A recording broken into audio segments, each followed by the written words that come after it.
Quiet apartment, early morning. Someone types a web address and presses enter. Your request never went where you thought it did. It leaves the laptop under the street, into fiber, across exchange points, toward what looks like the website itself, then stops at a building with no familiar logo, only a function: edge, cache, filter, route. In 2026, Cloudflare has handled traffic for millions of internet properties from a network spanning more than 337 cities. The page loads in milliseconds, but first, someone else decides what reaches it. Welcome to Cyber Layer.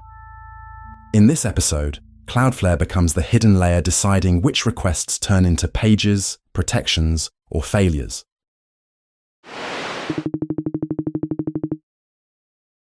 Under the streets you know is another city, the invisible city, where the real work of the internet happens out of sight. Down there, roads are strands of glass, and intersections are internet exchanges where networks hand requests to one another. Near dense neighborhoods of users sit edge servers, placed close enough to make a faraway website feel local. Cloudflare says its network reaches more than 330 cities, which means its hidden layer is often nearer than the website a person believes they are visiting. That closeness changes the physics of the web, because distance becomes less like a map and more like a design problem. A request from an apartment in Paris may not need to wake a server in Virginia if a nearby edge already holds what the page needs. A visitor in Nairobi may reach the same hidden layer through a different exchange, not because the website moved, but because the city beneath the city has more doors. This is why Cloudflare became hard to see. The better the system works, the less dramatic it feels. Fast pages do not announce the fiber that shortened them. Blocked attacks leave no receipt on the screen. The visible internet is storefronts, newspapers, banks, schools, games, and forums. The invisible internet is the street plan that decides how quickly and safely those places can be reached.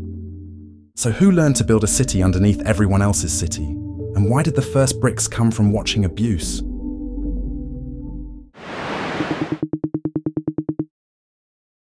Cloudflare did not begin as a hosting company. It began with an uglier question. Where does hostile traffic come from, and how does it move? Early on, the founders watched unwanted messages the way a trap watches pests, not for the letters that matter, but for the patterns abuse leaves behind. Matthew Prince, Michelle Zatlyn, and Lee Holloway were not chasing the romance of hosting the web. They were chasing who was attacking it. The early insight was simple. If abuse leaves patterns, then observing those patterns can become protection.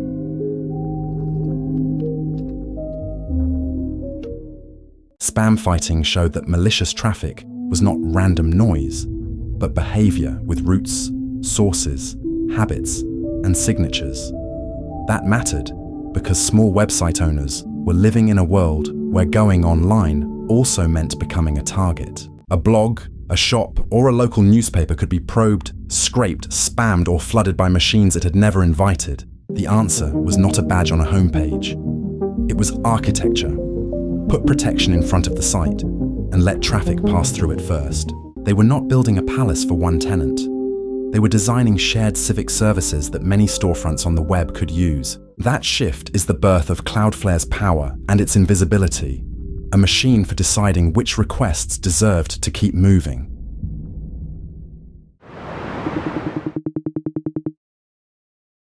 Follow one request through that machine, and the first stop is not the website. It is the layer that translates, routes, and filters before the origin is touched. The name typed into a browser becomes a network destination. Then the path is chosen, usually toward a nearby edge, not the longest line on a classroom map. At the edge, caches already hold copies of images, scripts, and pages requested before. Cloudflare can answer many requests from its own edge without making the origin website do the work. So the origin stops behaving like a lonely shopkeeper, greeting every visitor from every country at once. Security filters by rules, signals, and behavior, while encryption seals private content as it crosses public infrastructure.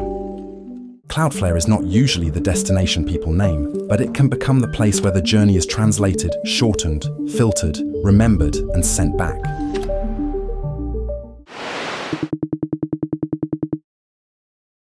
Then comes the test the hidden city was built for. A flood of junk traffic striking from every direction, while the real site sits quiet behind the walls. A distributed denial-of-service attack disguises force as visitation, turning thousands of machines into a crowd at the door. For a small site, the attack is not a duel. It is weather. Cloudflare's advantage came from treating the flood as a citywide drainage problem. Traffic arrives across a broad network, is sorted near the edge, and is absorbed before the origin collapses. This was the moment the service stopped resembling a helpful add-on and started resembling public plumbing made by a private company. And every wall that protects a city also defines who gets stopped outside it.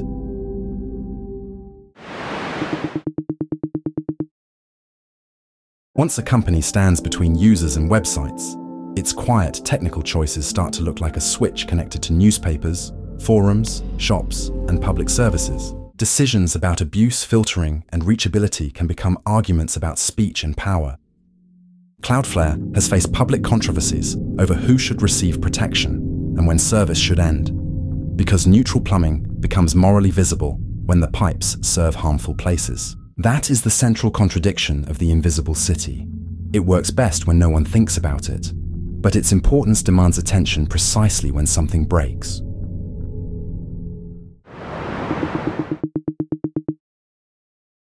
Back in the same quiet apartment, in the same early light, the same finger presses enter again.